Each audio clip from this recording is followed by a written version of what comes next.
Ya, kembali lagi bersama saya, Isna Relianto. Di sini saya akan menjelaskan sedikit tentang percabangan pada COBOL. Pertama-tama itu apa itu percabangan pada COBOL? Yaitu adalah perintah kondisi yang dipergunakan untuk menyeleksi suatu kondisi. Dan dalam percabangan ini ada dua yang temui kondisinya ya. Ada pertama kondisi statement, yang kedua ada imperative statement. Yang untuk conditional statement itu adalah suatu statement yang dipergunakan untuk menyeleksi suatu kondisi atau syarat dan akan mengerjakan suatu operasi tergantung dari nilai dan kondisinya. Sedangkan kalau imperative statement adalah statement yang langsung mengerjakan operasi tanpa ada penyeleksian suatu kondisi. Seluruh perintah kondisi dalam COBOL diawali dengan if verb. Ada beberapa jenis, di sini ada 6 jenis ya.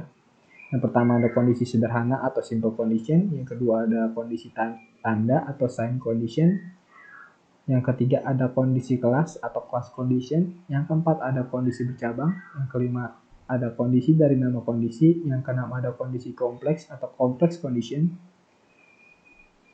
Lalu lanjut kita ke kondisi sederhana. Kondisi sederhana ini adalah perintah yang digunakan untuk menyeleksi kondisi tunggal, yaitu membandingkan suatu hubungan antara dua item yang ditunjukkan oleh tanda operasi atau operasional operator. Relation operator dan COBOL ada di sini. Ada beberapa. Yang pertama adalah lebih dari, lebih besar dari, ada tanda kurang dari, ada sama dengan, ada not less than atau tidak lebih kecil dari atau tidak lebih besar dari, dan tidak sama dengan gitu. Contohnya aja di sini contohnya if jumlah jual lebih dari 200 go to bonus. Jadi ketika variabel jumlah jual ini nilainya lebih dari 200, maka dia akan menuju ke ke program bonus ini. Jadi dia itu jika bernilai true ya. Jadi kalau misalkan ini di bawah ya dia tidak akan menjalankan perintahnya gitu. Di bawahnya juga ada jumlah jumlah jual lagi greater than 200 atau lebih besar. Lebih besar dari 200 maka langsung menuju ke bonus gitu. Terus kemudian ke kondisi tanda, di sini ada yaitu perintah. Perintah ini digunakan untuk menentukan apakah suatu data atau perumusan ekspresi aritmatika mempunyai nilai yang sama dengan 0, positif atau negatif. Di sini ada bentuk umumnya ya. If, nama, data, ungkapan, bisa kalian lihat sendiri di sini. Dan contohnya di sini ada nih. If nilai is not negative, go to salah. Jika variabel nilai ini tidak bernilai negatif, maka dia akan menuju ke salah gitu. Seperti itu aja. Lalu ke kondisi kelas. Perintah ini memungkinkan untuk penyeleksian apakah isi suatu field termasuk kelas numerik atau alfabetik. Di sini ada bentuk umumnya seperti if nama, if not, numbering alfabetik, dan imperative statement. Contohnya ini seperti kayak gini, if nama is numeric to go to salah gitu. Jika nama ini bersifat numerik, dia bakalan menuju ke salah. Sebaliknya kalau jika umur ini bersifat alfabetik, dia akan menuju ke program salah gitu.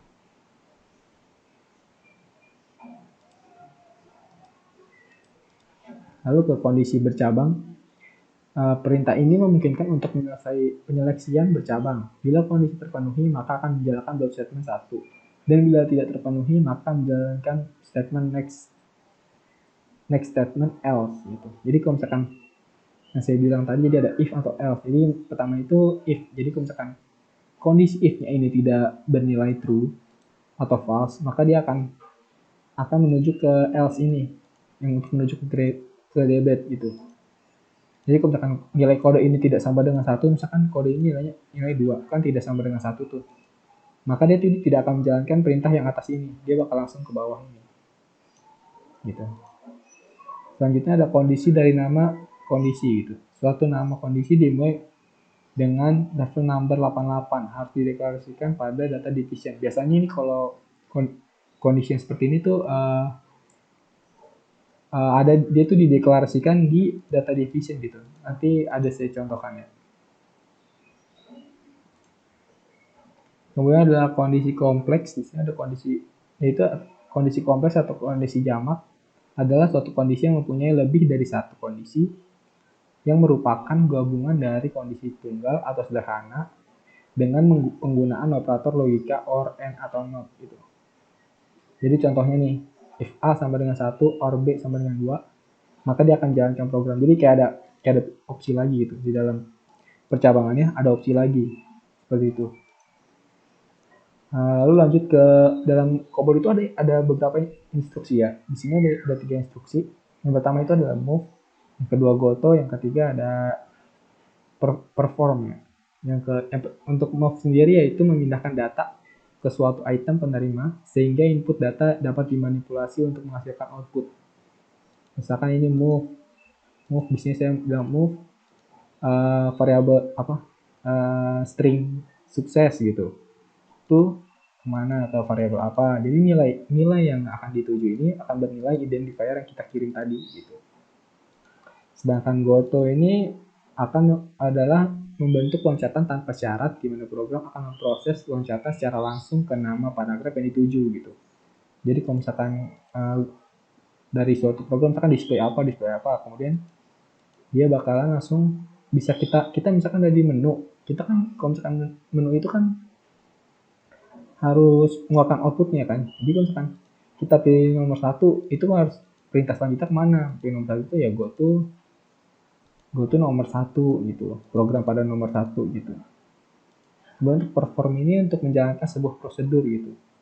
Perform nama prosedur, di sini kita bisa lihat untuk umumnya itu perform nama prosedur, perform nama prosedur, true nama prosedur gitu. Sekian, terima kasih. Selanjutnya kita akan lanjut ke codingnya. Ya, kita lanjut ke codingannya. Di sini saya buat codingan tentang menu ya, program menu gitu. Jadi isinya ada input nilainya, terus ada luas segitiga, luas persegi, keliling persegi, lalu keluar dari program gitu. Seperti biasa kita masukin dulu pertama-tama identification divisi, program ID, environment division, data division, working storage.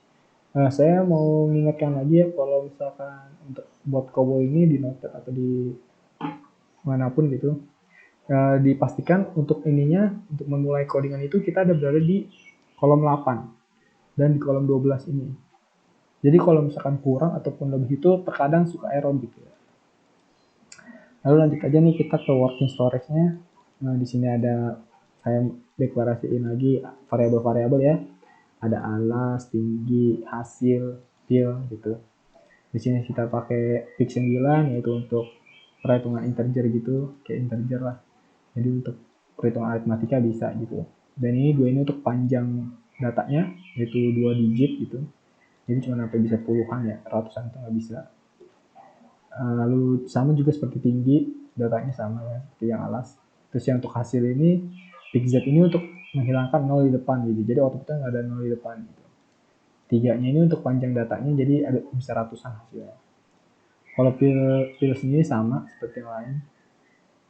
Lalu ke hitung lagi atau pick X ini untuk tipe data yang alphanumerik ya. 88 seperti biasa 88 ini untuk menentukan value gitu. Jadi variabel lagi ini memiliki nilai y atau y besar atau y kecil gitu. Kalau tidak, t besar atau t kecil gitu.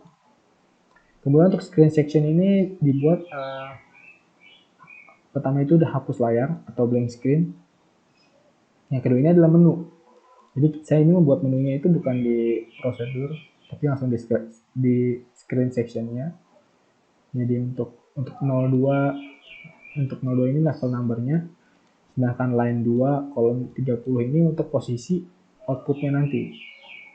Tuh, jadi outputnya langsung muncul gitu saat screen section gitu. Lalu di bawah sini ada tulisan X9 to fill gitu. Jadi ntar di akhir menu ini saya bakal inputin data gitu. Jadi kita kan kalau di menu itu kan kayak buat inputan gitu ya kan, 1 P5 gitu, kayak input gitu. Nah, kita input di sini 1 sampai 5. Nanti nilai di sini akan disimpan di file ini gitu. Lanjut ke prosedur divisionnya ya. Di sini saya mau coba jelasin lagi. Di sini udah mulai, terus kemudian display hapus layar. Hapus layar ini adalah ini nih, paragraf ini atau blok program kalau saya bilang sih. Hapus layar, yaitu blank screen gitu. Terus kemudian display menu adalah menampilkan menu atau menampilkan program pada blok paragraf ini nih. Dipanggil sama dia. Lalu masuk ke percabangannya. Jadi kalau misalkan kita input 1, nah baru nih input 1,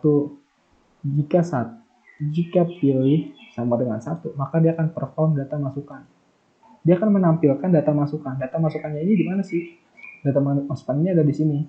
Programnya ada di sini. Jadi dia data blok program-program paragraf pada program ini tuh ada banyak kan saya buat. Ini ada data masukan, luas, kelompok keliling persegi, terus tanya gitu.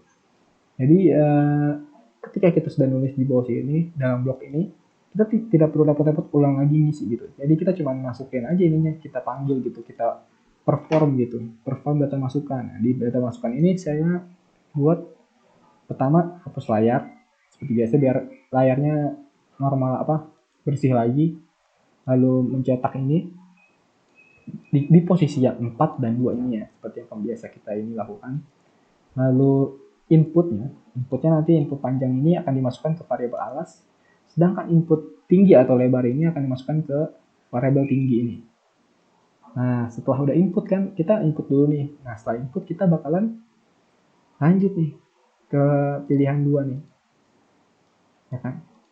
Nanti setelah ini tuh bakalan kembali lagi tuh ditanya mau lanjut atau tidak gitu. Ini di sini ditanyanya akan mau lanjut atau tidak gitu. Jadi kita langsung ke pilihan 2. Di pilihan 2 ini kalau misalkan kita pilih nomor 2 ini kan luas segitiga. Dia bakal muncul luas segitiga. Di sini luas segitiga ini saya performnya itu perform luas. Perform luas ini adalah kita panggil luas ini. Nah, seperti ini. Ini alas dan tinggi ini adalah yang sudah kita input tadi di menu nomor 1 ya. Terus dibagi 2. Lalu ini hasilnya. Hasil luas segitiga hasil gitu. Pencetak ini kemudian memanggil hasilnya gitu. Luas segitiga hasilnya berapa ya di sini. Kemudian di sini tuh ada tulisan go to tanya gitu. Go to tanya ini apa sih yang tadi saya bilang kan. Jadi itu bakal ditanya lagi nih.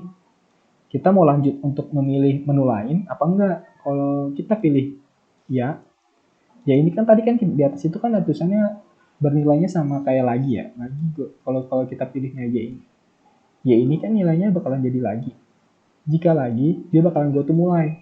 Go to mulai itu mana? Dia akan mulai lagi dari awal, yaitu ngeluarin menu gitu. Sedangkan kalau misalkan kita bilang nulis T atau tidak, dia bakalan go to selesai atau ke stop run gitu. Jadi stop gitu, program langsung keluar. Terus kalau kita tidak milih dua-duanya nih, nggak milih Y sama T, kita bakal pilih apa misalkan huruf lain Z gitu. Dia bakal langsung ngecetak lagi nih. Pilih Y atau enggak gitu. Jadi dia bakal ditanya lagi nih. Nah, kalau ditanya lagi, baru kita jawab lagi gitu. Seperti biasa gitu. Jadi kayak nanya lagi gitu. Terus kalau misalkan untuk seperti yang lainnya juga gitu, file 3 ini program luas persegi, manggil luas persegi gitu. Luas persegi alas kali tinggi gitu kan. Seperti pakai yang tadi juga yang inputan nomor 1 gitu. Lalu ke go to tanya lagi kan, nanya mau lanjut aja apa enggak gitu. Terus yang ini juga yang untuk pilihan kedua. Dan yang ke pilihan 5 ini kan karena untuk keluar ini kan dia ya udah nggak langsung go to selesai aja untuk stop run gitu. Kalau misalkan kita nggak milihnya 6 gitu, kan nggak ada di menu nih. Nah dia tuh bakal go to mulai lagi, balik lagi ke menunya lagi. Gitu. Jadi jadi itu kagak bakalan kalau kita salah input pun gitu, dia bakal langsung balik lagi gitu ke menu. Gitu. Sekian dari codingan saya. Bila ada kurang lebihnya mohon maaf. Terima kasih.